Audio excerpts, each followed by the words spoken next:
Bonjour à tous, bienvenue dans La Quinzaine, votre podcast ciné. Comme tous les 15 jours, on va décortiquer ensemble un film. Cette semaine, on a choisi Au revoir là-haut d'Albert Dupontel. C'est adapté d'un livre de Pierre Lemaitre, qui avait eu le prix Goncourt en 2013. Scénario d'Albert Dupontel donc, et de Pierre Lemaitre, signé à quatre mains. C'est un film qui est sorti le 25 octobre dernier, et c'est avec Albert Dupontel qui joue comme une fois en plus dans tous ses films. C'est aussi avec Nawel Pérez-Biscayar qu'on avait déjà vu dans 120 battements par minute, avec Nils Astrup aussi, Laurent Lafitte et plein d'autres. Je m'appelle Jacques et pour en parler aujourd'hui avec moi, il y a Camille. Bonjour Camille. Et bonjour Jacques. Et Ambroise. Salut Ambroise. Salut Jacques. On va parler aussi un petit peu après de la filmographie d'Albert Dupontel, aussi bien en tant que réalisateur qu'acteur, filmographie assez prolifique. On aura pas mal de choses à vous dire. Avant d'attaquer tout de suite sur Au revoir là-haut, Ambroise, est-ce que tu peux nous faire le pitch rapidement ? Je précise tout de suite qu'il y aura quelques spoilers certainement dans cette émission, donc essayez de voir le film avant de l'écouter. Ambroise, le pitch. Bien, alors l'histoire, c'est l'histoire de deux anciens guerriers de la Première Guerre mondiale, donc joués par Albert Dupontel et Nawel Pérez-Biscayar, qui ont été gravement marqués à la fois psychologiquement et aussi physiquement pour l'un par les combats, qui vont tenter à travers certaines arnaques de survivre à la suite de la guerre, vu qu'on assiste réellement à deux personnages perdus.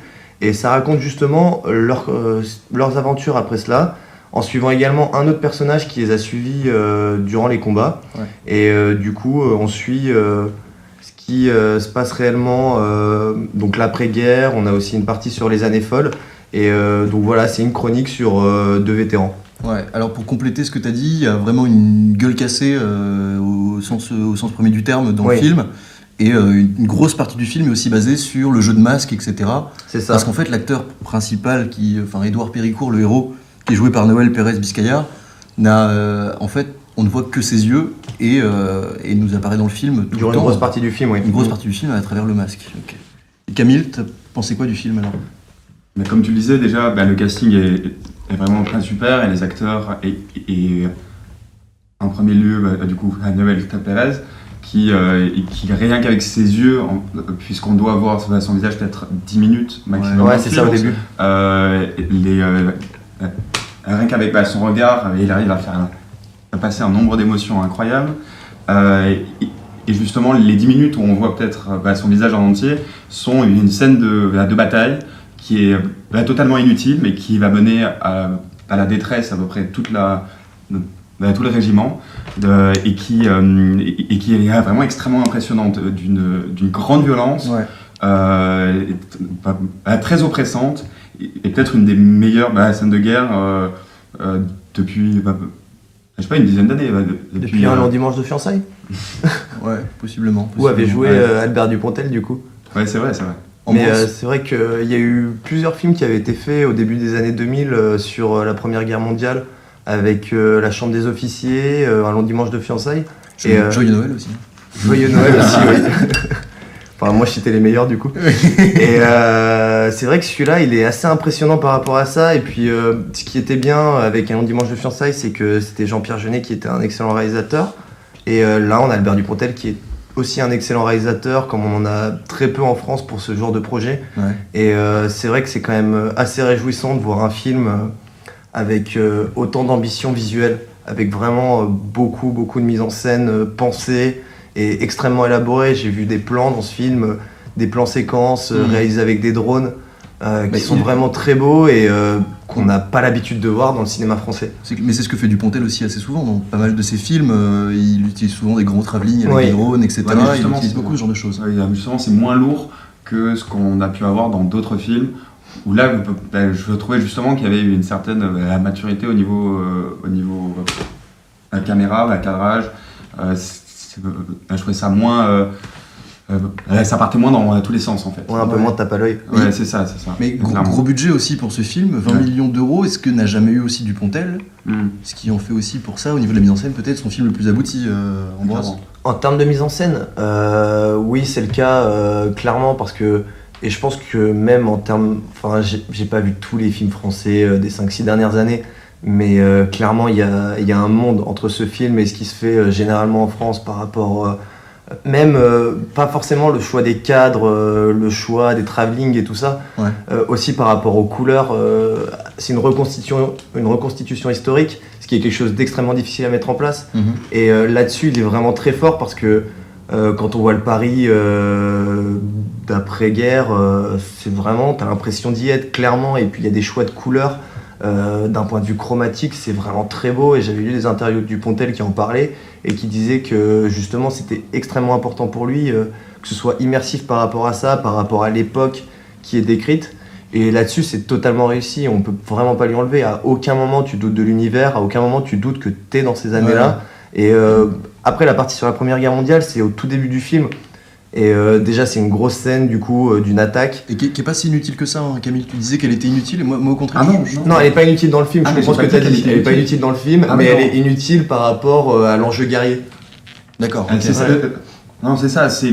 Du coup, on a Laurent Lafitte, C'est à la toute fin de qui la joue, guerre, c'est l'armistice, c'est sur le point d'être signé. qui joue Henri Pradel et qui en gros mène son régiment à l'assaut alors que l'armistice va être signé. Donc c'est une scène de guerre qui est inutile dans l'histoire de la guerre, mais pas. Tout à fait. Est-ce qu'au contraire, c'est justement. C'est parce que cette scène est d'une extrême violence qu'elle permet au film d'exister, à la douleur des personnages d'exister, aux trajectoires un peu cassées de fonctionner. Mais justement, comme tu le disais, l'ambiance est magnifique et surtout ce qui m'a bien frappé, c'est les costumes, les masques qui sont vraiment de toute beauté, quoi. Ouais. Il y a un hommage à Chaplin derrière ça qui est assez beau, et il en parle beaucoup aussi du Pontel, de son amour pour le cinéma muet, et justement il y a ce personnage qui a la gueule cassée, donc du coup qui perd sa mâchoire, qui est inapte à parler, et du coup voilà, c'est un personnage qui s'exprime à travers les masques qu'il crée sur lui. Et aussi à travers ses gestes et à travers ses yeux, il a vraiment Nahuel Pérez Biscayar qui est vraiment un super acteur déjà, qui m'avait vraiment impressionné dans 120 battements par minute. Et là, dans un rôle totalement différent, il est encore vraiment excellent par rapport à son jeu avec les yeux. Moi, j'avais pas vu ça depuis Tom Hardy, que ce soit dans Dunkerque ou dans Le Batman. Je savais que tu allais le citer. Mais forcément, mais en même temps, moi j'aimerais beaucoup voir une baston de regard entre lui et Tom Hardy. Mais c'est vraiment le côté des grands acteurs qui ont des regards hyper perçants. C'est que même avec les yeux, juste un regard, un mouvement d'yeux, on sait ce qu'ils pensent. Et là-dessus, et c'est ça qui est vraiment intéressant, et c'est ça qui est vraiment une idée hyper cinématographique du film. C'est que, voilà, on a l'habitude en France d'avoir des films quand même hyper bavards ou qui au final disent rien. Et voilà, là c'est quand même assez réjouissant, et de voir un personnage qui, juste à travers ses regards, est hyper émouvant, hyper expressif. Et moi j'ai trouvé que justement le jeu avec les masques dans le film donnait une certaine poésie que je m'attendais pas à trouver dans ce film-là. Parce qu'en plus. On le voyait quand même déjà dans les bandes annonces. Moi je m'attendais plutôt à une reconstitution des années folles, etc., avec beaucoup de soirées, ce genre de choses qui finalement on le voit pas, on le voit assez peu. Il n'y a qu'une vraie scène par rapport à ça. Il n'y a qu'une scène par rapport à ça. Et le fait que le personnage d'Édouard Péricourt devienne une sorte de monstre qui parle qu'en grognement, qui sont traduits par une petite fille pendant tout le film, etc. Et en plus avec des masques qui sont absolument magnifiques et toujours en rapport avec la scène. Enfin vraiment, j'ai trouvé que ça donnait vraiment une poésie au film, et je m'attendais pas à trouver ça du tout. La communication n'était pas très fidèle au film, puisque du coup la communication c'était principalement les années folles avec les grandes fêtes, etc. Et on retrouve absolument pas ça en fait. Si on le retrouve, mais vraiment que par séquence. Ouais, de manière mineure. Mais par contre, je trouve que dans la bande-annonce, on retrouve pas l'humour qui est en filigrane dans le film. Avec, très drôle en plus. Très très drôle, ouais. Et avec un humour dans le montage même. Il y a un moment où on voit une scène à l'infirmerie où il y a une gueule cassée qui a juste le visage ravagé. Et le plan suivant, c'est la viande hachée qui passe au hachoir. Enfin, je veux dire, c'est vraiment... Oui, il y a plein d'idées comme ça, d'enchaînement de plans qui font que... Même au niveau du scénario, il est vraiment très très drôle, je trouve, et je le trouve vraiment très réussi, parce que le fait que Dupontel écrive le scénario avec Pierre Lemaître, donc qui est l'auteur du livre à partir duquel le film est adapté, j'ai trouvé que ça marchait bien. Et bon, pour tout vous avouer, personne ici n'a lu le livre, mais je pense qu'ils arrivent plutôt bien à retranscrire un certain humour, etc. Et en plus sur des sujets qui sont compliqués. Je sais qu'Ambroise, toi, t'as pas trop aimé le scénario. Non, c'est pas que j'ai pas aimé le scénario, c'est que il y a des défauts dans le scénario. J'ai globalement beaucoup aimé le film, mais ce serait vraiment injuste de se concentrer sur certains défauts qui existent quand même.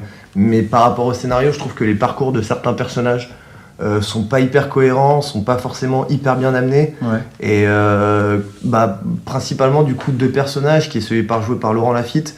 Et, Qui joue le méchant dans le film. oui, c'est ça, qui joue le méchant. Et moi, j'ai lu plusieurs avis là-dessus et c'est assez partagé.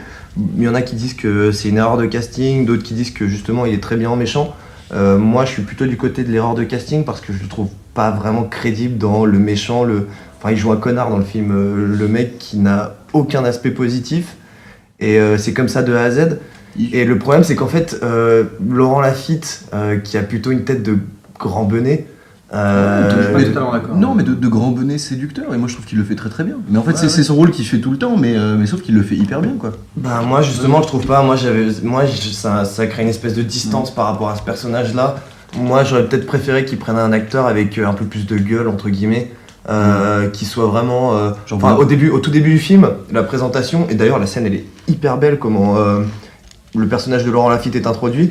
C'est ils arrivent dans sa chambre dans la tranchée et on voit juste la lumière d'une lampe, on voit juste sa moustache, on voit juste sa silhouette et on le voit qu'il fume une cigarette et là il arrive avec le regard méchant. Mais le problème c'est que l'introduction est bonne, mais dès que je vois le visage de Laurent Lafitte, bah non, moi ça a tout de suite créé une distance qui fait que j'avais vraiment du mal à adhérer au personnage et sa trajectoire tout au long du film. Même le lien à un moment qui se crée avec le personnage de Nils Arestrup qui joue le père de Nahuel Pérez-Biscayar dans le film. À un moment, il fait appel à lui. C'est pareil, j'ai pas trouvé ça cohérent. Il essaye de le justifier à travers une phrase en disant oui, voilà, je dois rechercher des salauds et j'ai besoin d'un salaud pour rechercher des salauds.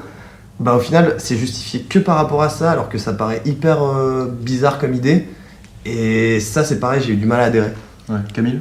Ouais, je suis pas totalement d'accord sur Laurent Lafitte, au contraire, moi je le trouvais assez bien dans son rôle de méchant, mais justement un peu à contre-pied de ses rôles habituels. Mais moi par contre, au niveau du scénario. Il a déjà joué des méchants.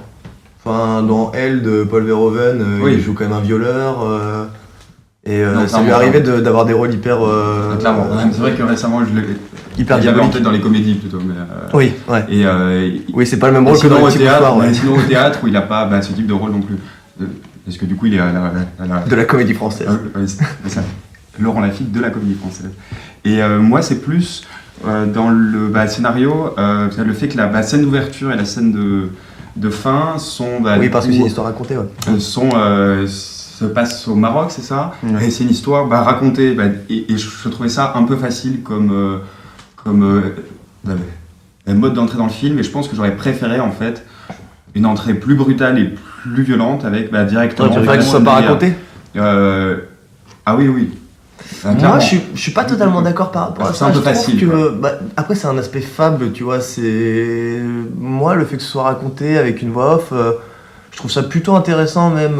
Mais ouais, non, je suis pas totalement d'accord là-dessus. Je suis d'accord, je suis plutôt d'accord aussi avec toi, Ambroise, dans la mesure où en plus j'ai le sentiment que cette histoire racontée, elle se recoupe plutôt bien à la fin. Et puis à la fin, il y a une sorte de petit twist, etc. Parce qu'il est arrêté, il arrive à s'en sortir, etc.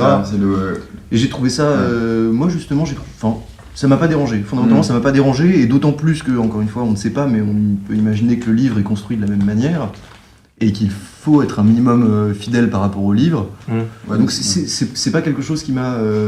Après, on n'a pas lu le livre, donc on sait pas, on verra. Ouais, mais justement, là, du coup, vu qu'ils l'ont écrit à 80, c'est sûr que c'est le plus fidèle au livre que ça puisse l'être.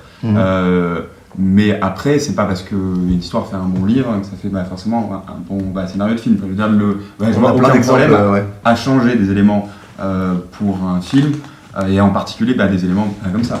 Ouais, mais chose que tu ne peux pas faire quand tu écris avec le mec qui et c'est sûr. Mais c'est pour ça que... c'est ça, mais c'est un choix. Ouais. J'ai rien contre. Mais c'est vrai que c'est pas quelque chose qui est vraiment une critique pour moi, en tout cas. Ok les gars, avant de passer à une filmographie un peu plus... à la filmographie de Dupontel, comme toutes les semaines, je vais vous demander un mot pour décrire le film. Ambroise ? Meilleur film français de l'année. Ah oui, carrément. Alors, en même temps, c'était pas une super année. On va pas se mentir. Mais non, c'est... Enfin, Voilà, ce que je disais au début, c'est que j'ai quelques problèmes avec le film, Ouais. mais globalement, pour l'intention, pour la mise en scène et pour le fait, on l'a pas suffisamment dit, je trouve, mais c'est un film hyper émouvant, vraiment, c'est hyper touchant. Moi, la scène de la fin. On a dit spoiler au début, tu peux y aller. Allez, où justement il retrouve son père et où il prend son père dans ses bras, moi j'étais comme un petit garçon dedans et ça m'a vraiment touché. Ouais, Et voilà, il y a 2-3 problèmes de scénario, mais j'ai vraiment pas envie de me concentrer là-dessus et j'ai vraiment envie de garder que ça reste quand même un grand film, un grand film français. Camille, un mot? Oui, je suis assez d'accord. Je dirais un poétique. Moi. Poétique, ouais, je suis plutôt d'accord avec toi, effectivement. Ok, alors les gars, tout de suite, on l'a vu, en fait, moi, quelque chose qui m'a, pour élargir un petit peu à toute la filmographie de Dupontel, j'ai trouvé que c'est un film qui apparaît un peu en décalage avec l'ensemble de sa filmographie en tant que réalisateur, quand on pense à Bernie, quand on pense même à 9 mois ferme, quand on pense à... Oui, il y a une rupture de ton clair avec ce qu'ils faisaient avant. Il y a quand même une grosse rupture de ton, j'ai l'impression que c'est quand même beaucoup plus sage, alors ça tient forcément au sujet, ça tient forcément aussi au budget, ça tient à l'ampleur que ce film peut avoir. Après, s'il avait fait Au revoir là-haut en le faisant comme Bernie, j'aurais été assez intrigué de voir ce qu'il aurait fait, ça aurait pu être intéressant, mais là où moi je me pose des questions, c'est que concrètement, quand on me dit il faut réaliser le film adapté du prix Goncourt 2013, Au revoir là-haut, qui parle de la Seconde Guerre mondiale et d'une arnaque faite par des gueules cassées, j'aurais pas pensé à Dupontel de manière automatique. Ouais, mais au moins ils ont donné un bon réalisateur, ce qui est déjà une autre chose. Je suis pas totalement d'accord, parce que c'est sûr qu'il y a une rupture de ton, mais il n'y a pas une rupture de thème. Il y a toujours les mêmes thèmes, que ce soit dans Bernie, que ce soit dans 9 mois ferme, mais d'ailleurs dans la plupart de ces films autres, et aussi dans Voir là-haut, il y a deux choses. Il y a un amour inconsidéré pour les marginaux, on va dire, ceux qui n'arrivent pas à trouver leur place, ceux qui sont abandonnés par la société de manière générale, et surtout il y a la question du père, de la affiliation des parents qu'on trouve dans Bernie, dans 9 mois ferme, et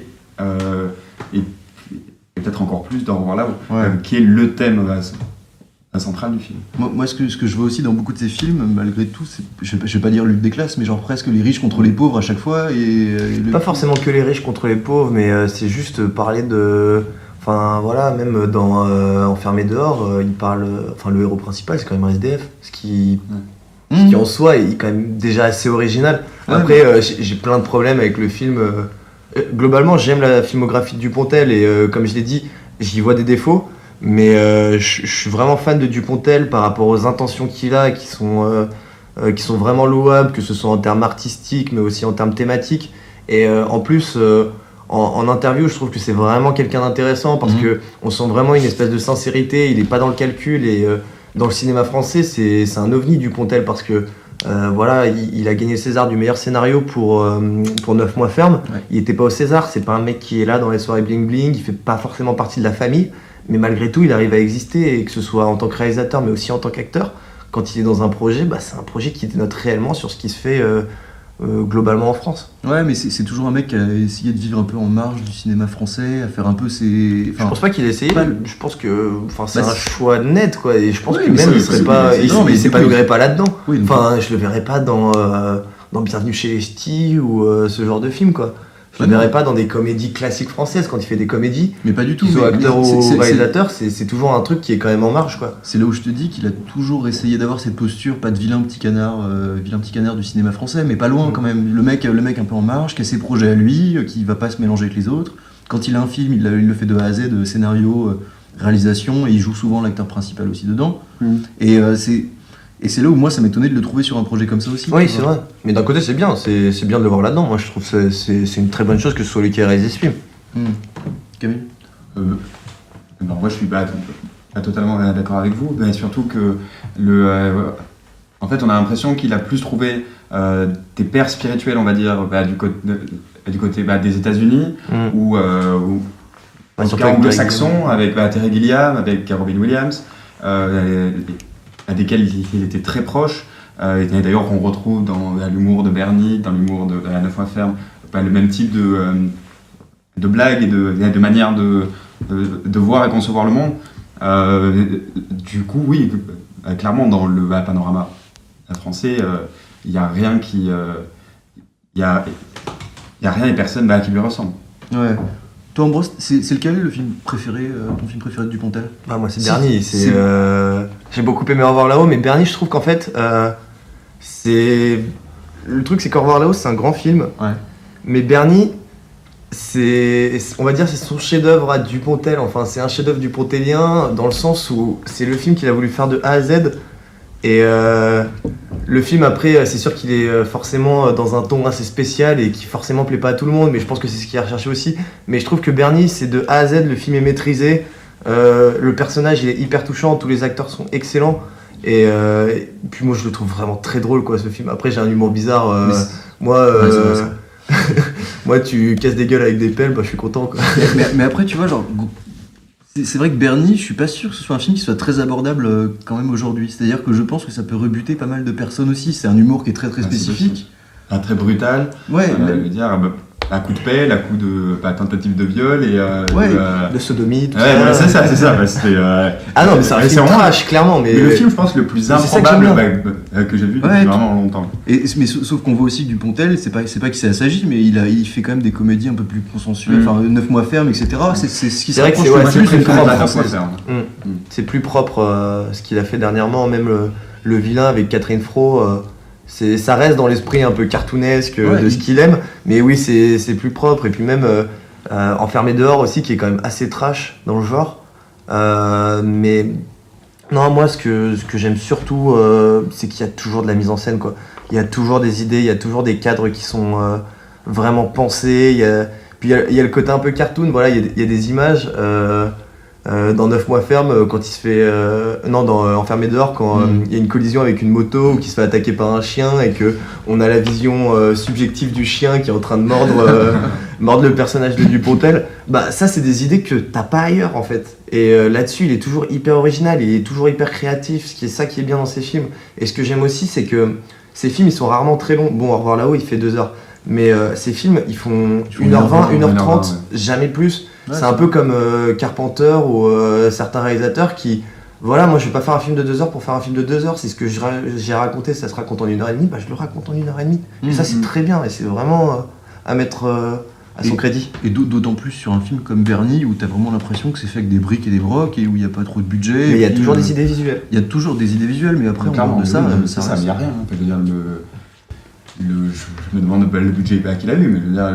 Moi, en regardant Bernie, je me dis presque que ça aurait pu être l'exercice de fin d'études d'un étudiant en cinéma c'est ça. Qui réalise son film et tout, et sauf que ça fait le travail. Mais pour moi, ça fait aussi le travail parce que Dupontel, à chaque fois qu'il se met en scène dans ses films, joue très souvent le premier rôle, etc. Et il le fait magnifiquement bien, quoi. Il a vraiment une gueule et un regard surtout. Il arrive à avoir un regard d'enfant à chaque fois dans tous ses rôles. C'est un mélange d'enfant fou. C'est ça. D'enfant fou, mais en fait d'enfant qui comprend pas vraiment ce qui se passe autour de lui, qui essaye de s'intégrer, même si au final il colle pas du tout à la société dans laquelle il essaie de s'intégrer, mais qui essaye quand même. Et c'est là-dessus que tous ces personnages sont touchants, et c'est vrai que tous ces personnages se rejoignent au final. Ouais, mais en plus il reprend beaucoup d'acteurs sur ses films. Ouais. Enfin, là, il y a notamment Philippe Huchon qui joue le rôle du maire du 8e dans Au revoir là-haut. Ouais, ça aussi, ça a été un problème dans le film. Je trouve que qui jouait déjà toutes les scènes avec lui. Enfin, la première scène, je la trouve drôle, la deuxième aussi, mais enfin, il fait 4 scènes où en gros Philippe Huchon, et d'ailleurs, il se fait rembarrer par Nisha Struck. Mais en fait, Philippe Huchon dans tous les films de Dupontel, il se fait victimiser. C'est incroyable. Je sais même pas pourquoi il continue de tourner avec Dupontel, parce que dans tous les films, il se prend des clubs de golf dans la gueule. Il se fait éclater la tête. Ouais, il se fait éclater la tête tout le temps, et il continue de tourner avec lui. Ça doit. Je sais pas. C'est assez bizarre comme relation. Mais en même temps, mais c'est vrai que Puis ce que j'aime bien, c'est les acteurs qu'il prend avec lui. C'est par exemple dans Enfermé dehors, il reprend les acteurs des Deschiens, dont l'actrice j'ai plus le nom, qui a eu l'Oscar pour Séraphine, le César pour Séraphine. Tu vas le retrouver. C'est pas grave. Non, mais après il tourne avec d'autres acteurs comme je vais le trouver plus tard. Il y a d'autres acteurs comme Bouli Lanners que j'aime beaucoup, qui est un acteur français qui est en fait un espèce de petit gros vieux, mais à chaque fois qu'il est dans les films, c'est pareil, il apporte vraiment une espèce de fraîcheur, et voilà, c'est pas des petites têtes blondes, jamais de la vie, c'est vraiment des gueules, un peu comme chez les frères Cohen, quoi. Pour son cinéma hyper burlesque, il y a aussi besoin de grandes gueules et de vraies gueules de cinéma. Mais clairement, mais justement, c'est ce que je trouvais assez marrant dans 9 mois ferme, on retrouve le couple improbable des comédies américaines, qui date d'ailleurs, je pense, des comédies américaines, quoi, avec des couples qui se forment. Bien souvent, c'est la jeune blonde, donc un moment c'était Marilyn Monroe, et puis ça a changé. Marilyn Monroe, son mec qui parle là. Ouais, c'est ça. Aucun parallèle ne sera fait. Et qui d'ailleurs est incroyable dans ce film. Mais du coup, on retrouve le comique de duo en fait, où les deux sont opposés et à la fin, bien sûr, tout va mieux pour les deux. Mais je pense que c'est mon préféré de Dupontel. Je le trouve plus mature, on va dire, dans l'écriture, dans la réalisation et dans les gags aussi, pas que Bernie. Et les situations m'ont fait incroyablement rire, et les caméos, surtout on voit Dujardin qui fait le traducteur, et Terry Gilliam, improbable, Terry Gilliam, et il y a aussi une scène avec Gaspard Noé et Yann Kounen, et c'est marrant qu'ils fassent tourner ces mecs là, parce que ce soit Terry Gilliam, Gaspard Noé et Yann Kounen, donc Terry Gilliam, réalisateur des Monty Python, de beaucoup de films connus, Yann Kounen, réalisateur de Blueberry, 99 francs, et Gaspard Noé qui a fait Irréversible, Love plus dernièrement. C'est des réalisateurs qui sont aussi en marge du système, parce que ils font des films toujours hyper originaux. Après, les films ils sont ce qu'ils sont, la qualité, je suis pas là pour en parler, mais rien qu'en soi déjà les projets ils sont toujours hyper intéressants. Puis c'est cool qu'ils soient proches de ces réalisateurs qui ont quand même des visions communes par rapport au côté original et par rapport à ce qu'ils aiment dans le cinéma. C'est Yolande Moreau, l'actrice tout à l'heure. Yolande Moreau, très bien. On l'a retrouvée, tout va bien.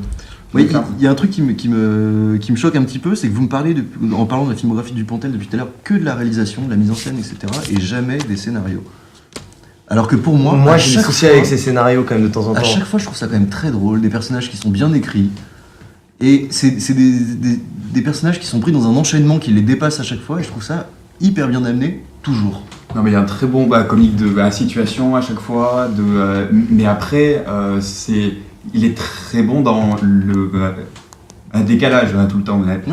Bernie, quand il éclate à coups de pelle, les riches dans la maison, 9 mois ferme, c'est pareil. Mais je suis assez d'accord avec Ambroise. Les scénarios, il y a quand même pour moi, c'est pas un grand scénariste. C'est un meilleur réalisateur que ces films ils sont avant tout visuels plutôt, même si 9 mois ferme il a eu meilleur scénario original. Puis c'est vrai que le scénario de 9 mois ferme il se tient quand même, il se tient vraiment bien. Il est bien. Mais il y a d'autres films comme mieux que Bernie, c'est ça. Et Bernie c'est l'enchaînement. Bernie je suis pas, c'est vrai que je suis pas d'accord. Le scénario de Bernie il est assez branlant au début, tu sais pas trop où ça va, puis au final ça se tient vraiment bien et ça se récupère assez facilement. C'est plus sur Enfermé dehors où en fait c'est deux histoires qui se croisent, avec l'histoire de ce SDF et l'histoire d'une mère de famille qui veut récupérer sa fille. Et en fait l'histoire elle est liée, mais c'est un peu bizarre. En plus il y a l'histoire d'un PDG d'une banque qui vient se rajouter là-dedans. Et là-dessus je trouve ça un peu plus fouillis, où vraiment c'est difficile comment ça se rejoint. Mais non mais oui, c'est vrai que c'est avant tout un auteur visuel quoi, c'est surtout ça. C'est vrai. Et vu qu'il fait les deux à chaque fois, c'était assez dur de dissocier. Non mais bien sûr, mais moi en fait ce que je vois c'est que c'est aussi un mec qui tout simplement peut me faire rire devant une comédie française rien qu'avec les dialogues. Et ce qui quand même arrive assez peu maintenant, tu vois. Mais c'est un artisan de la comédie. C'est un des derniers artisans français du cinéma. Puis il y a un espèce de fétichisme sur tout ce qui est collision, coups, blessures, trucs qui tombent sur la tête des gens. Ça te parle. Franchement, moi je suis désolé, ça me fait beaucoup plus rire dans Enfermé dehors quand il y a la statue en haut du bureau qui tombe sur la tête du mec et qui s'écroule sur le front que n'importe quel dialogue de Danny Boone. Mais bon, après chacun ses goûts. On finira sur ça. Je pense qu'on a fait le tour de la question. Ambroise, est-ce que tu voulais nous parler de quelques petites recos que tu avais à nous faire, de petites trouvailles de la semaine peut-être ? Par rapport à Albert Dupontel, moi si je devais conseiller un film sur lequel il n'est pas réalisateur mais sur lequel il est acteur, qui est un film pour moi d'un des meilleurs réalisateurs français actuels et l'un des meilleurs films français des 15 dernières années, c'est L'ennemi intime de Florent-Emilio Siri, où il partage l'affiche avec Benoît Magimel. Tu nous fais le pitch un peu ? C'est un film qui parle du coup de la guerre d'Algérie, c'est un des rares films qui a évoqué ce thème. Et c'est vraiment un très grand film de guerre, et Florent-Emilio Siri est un immense réalisateur qui est trop peu connu, qui a fait Nick Gep, qui a fait le film sur Claude François, qui a fait d'autres films à côté, et franchement si je dois faire une recommandation c'est L'ennemi intime, et Nick Gep aussi d'ailleurs. Ouais, mais justement, quitte à regarder des films français plutôt que d'aller voir les dernières comédies qui sortent avec Sandrine Kiberlin ou avec Sandrine Bonner, allez plutôt voir Nick Gep ou L'ennemi intime, et L'ennemi intime vraiment parce que c'est un chef-d'œuvre. C'est l'un des meilleurs films français qui soit. Ok. Bon, bah merci Ambroise, merci Camille, Merci. merci à Clément à la technique et au son qui nous fait un truc aux petits oignons comme toutes les semaines. Et puis à la prochaine. Salut, salut.